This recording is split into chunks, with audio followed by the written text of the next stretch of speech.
अरशद भी नाथानी। अरशद भाई, ये जो मृतक थे वो आपके क्या है? वो हमारे दामाद थे, मेरे बड़े भाई की बेटे, उसका वो हस्बैंड थे, वो हमारे जमाई थे। आज पहलगाम की जो घटना हुई थी आपके साथ, उनका 1 साल हुआ है। हाँ, और एक साल हुआ है। और ये 1 साल में हम जब जब ये तारीख आती है तब तक उसको हमको बहुत याद आती है उसकी, और ये बहुत दुख हुआ है हमें, हम लोगों को।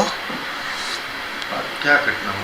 वो जब हम श्रीनगर गए थे, मोरारी बाबू की सप्ताह थी, तो वहाँ से हम लोग 3-4 दिन के बाद पहलगाम घूमने के लिए गए थे। तो वहाँ वो मिनी स्विट्जरलैंड बोलते हैं, वहाँ गए थे हम लोग।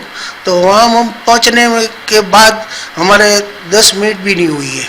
जो जहाँ घटना हुई है वहाँ हमें ज़्यादा टाइम ही नहीं लगा है, 10 मिनट के अंदर हम पहुँचे, तुरंत ये घटना हुई है। वहाँ सब फायरिंग शुरू हुआ आतंकवादियों का, और फायरिंग में हमारे जो जमा है उसको गोली लग गई, और उसके हमारा भांजा है उसको भी गोली लग गई।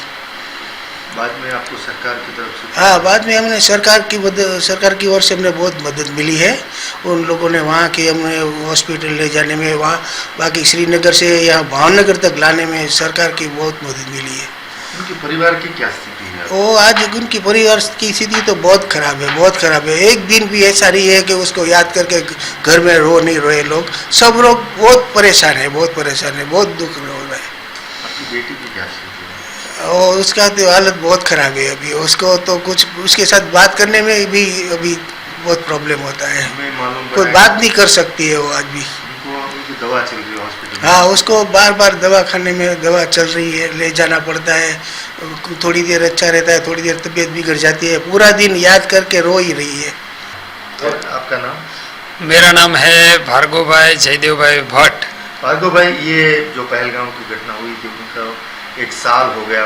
मुझे याद है, आप जब ये घटना हुई थी सबसे ज़्यादा मदद करने वालों में जो लोग थे उनमें आप थे।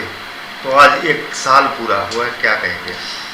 मैं यही कहना चाहूँगा कि आज ये घटना को 1 साल पूरा हुआ है, तो ऐसी घटना कभी नहीं होनी चाहिए।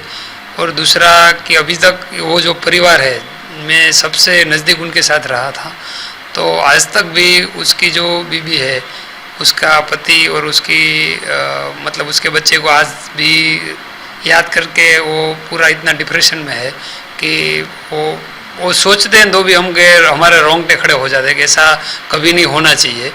और दूसरी बात ये कहूँ तो सरकार और सब ने जितनी भी सहायता की है वो बहुत अच्छी तरह से की है, सरकार ने भी काफ़ी मदद की है, लेकिन आदमी की जो खोट है वो तो कोई पूरी नहीं कर सकता है। इसलिए हम आज वो 1 साल पूरे होने के आधार पे उनको मैं श्रद्धांजलि अर्पित करता हूँ।